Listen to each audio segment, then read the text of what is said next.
So if you're one of the millions of people who tracks your activity, I mean, whether it's a marathon run or just your bike commute in the morning, you probably have this exact routine. Your data gets captured by a device, maybe a Garmin watch or a cycling computer, and then almost instantly, that data just flows right into the Strava app. Right. And that's where the magic happens, so to speak. The raw data becomes, competitive segments, social, kudos, those really cool route heat maps. It's the defining relationship in modern fitness tech, isn't it? It Yeah. feels almost symbiotic. It really is. Or, well, it was. Garmin makes the hardware that gets the data, and Strava provides the community and the features that give all that data its value.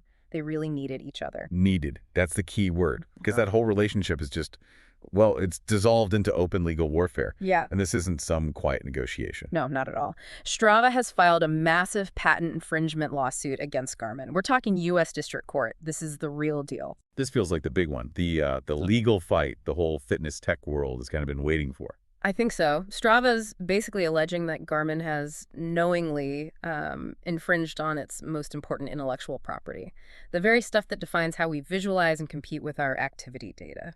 Okay, so let's unpack this. Our mission for this deep dive is to peel back all the layers of this fight. We need to understand not just the features at stake, but why this case could. I mean, it could completely redefine everything.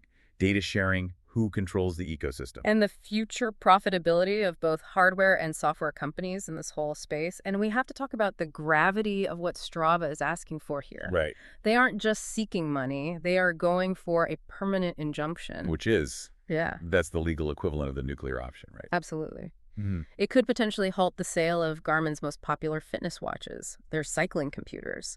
It suggests Strava sees this as an existential threat to their business, not just some casual overlap in the market. Wow. That is a staggering request. Yeah. I mean, if a court actually granted an injunction that stopped Garmin from selling its key products, the entire fitness landscape would change overnight. It would. It shows Strava believes their patents are worth risking the stability of their own data pipeline. They're willing to cripple the system to protect their IP. Precisely. Which brings us to the core of the claims. So what are we talking about specifically? What are these pieces of technology that are at the heart of this legal showdown? It really boils down to two signature features. The first one is probably the most famous part of the whole platform, segments. Oh, yeah. Everyone who uses Strava knows segments. They're those defined stretches of road or trail that turn your solo run into a race. Exactly. It creates leaderboards, and it awards those coveted king or queen of the mountain titles. The KOMs and QMs. It's the emotional core of the app, really. The competition. It is. And the second key feature is heat maps. Another classic. It's an incredibly powerful data visualization tool. It takes millions of user activities, aggregates them all, and then, the map just glows, highlighting the most popular routes in any area. It's not just a map. No, it's a proprietary method of compiling and visualizing all that data. Right, to show collective movement. So Strava's argument is pretty clear. They invented and patented these methods, and they claim Garmin's features like Garmin segments and their route popularity tools directly violate that IP. That's the patent layer, but then it gets a lot more complex. There's a crucial contractual layer under all of this. Okay. And it centers around the 2015 Master Cooperation Agreement, or the MCA. Strava says Garmin breached this too. A master cooperation agreement. That sounds official, like govern the entire partnership. Yeah. So did this agreement say when Garmin had to stop? Or did they just start competing while the agreement was still active? Because that seems like a huge distinction. That distinction is the core of the breach claim. The MCA gave Garmin a very specific, very narrow license to use Strava Live segments. So the official feature. Yeah. The sanctioned integration. Yes. And crucially, Strava claims the MCA had provisions that explicitly stopped Garmin from developing directly competitive features outside of that license. Okay, let me see if I get the timeline. Garmin was allowed to use the real Strava segments, which was great for their users.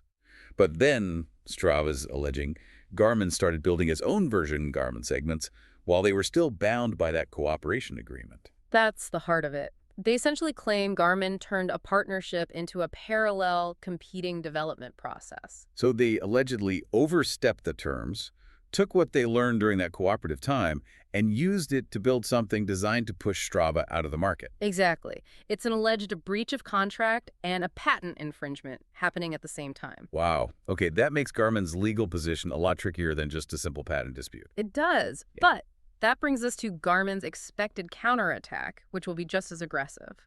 And what's fascinating here is that they're expected to build a very strong defense around the concept of prior art. Prior art. The classic defense. Basically saying, your patent is invalid because this idea, or something really similar, was already public before you filed for protection. You got it. It's an attempt to prove Strava's innovation wasn't actually all that innovative. And Garmin has been in the GPS game for a long, long time. They weren't a newcomer in 2015. Not at all. They'll argue they offered similar segmentation and route popularity features, or at least the precursors to them, long before Strava's patents were ever filed. Okay, so let's get specific on that. What kind of evidence are we talking about? Like some old GPS device from the early 2000s? Their lawyers will be digging for anything public, commercialized, or documented before Strava filed its patent applications, which was around 2013, 2014 for this stuff. And are there examples? Yeah, some people point to old time trial software for cycling computers that let you race against a ghost version of yourself on a set course. That's a pretty clear precursor to the segment competition idea. So if Garmin can prove that kind of thing existed before Strava's filing date, then the patent claims could be invalidated regardless of what happened with the MCA. that timing is everything then. If Garmin proves prior art, it just pulls the rug out from under the main patent claim. It shifts the entire focus. But even if we set all that aside, the patents, the contracts, this lawsuit really highlights this growing fundamental friction in the industry. It goes way beyond just these two companies. You mean the tension between software platforms like Strava? And the hardware manufacturers like Garmin. It really shines a light on the struggle over who owns these modern tech ecosystems. Because they're so interconnected. And that interconnectedness is inherently problematic because they are so codependent. I mean, think about it. Strava, the software, absolutely depends on that huge, constant stream of data from devices like Garmin's. Right. Without that data, the segments are empty, the heat maps are blank, the community has nothing to share. The hardware creates the raw material. But it flows both ways. Garmin's devices, which are often best-in-class hardware, get so much of their value from being able to sync seamlessly with an app like Strava. Sure. If you're a top athlete and you have to choose between two watches, and one of them can't easily send your stats to your social platform, the choice is pretty easy. It might not even matter which hardware is better at that point. And that's the ultimate battle, isn't it? The ownership of the user experience, the user loyalty. You have one company owning the wrist and the physical data collection. And another owning the social graph and the features built on that data. So who truly owns the ecosystem that's created when those two things meet? Is the value in the data collection?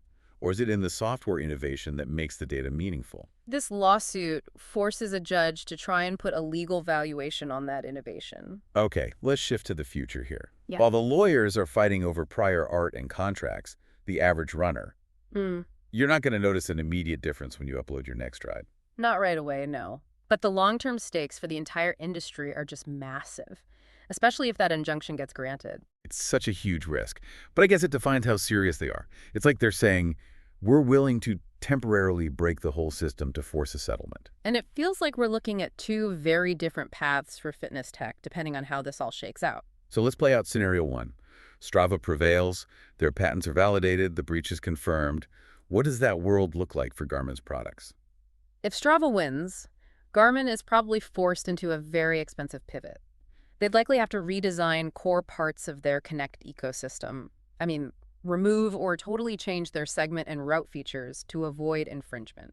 So they either have to pay Strava a massive licensing fee? Right, for tech they're now banned from using themselves, or they have to invest a ton of money to find a genuinely new, non-infringing way to do the same thing, which could weaken their product for a while.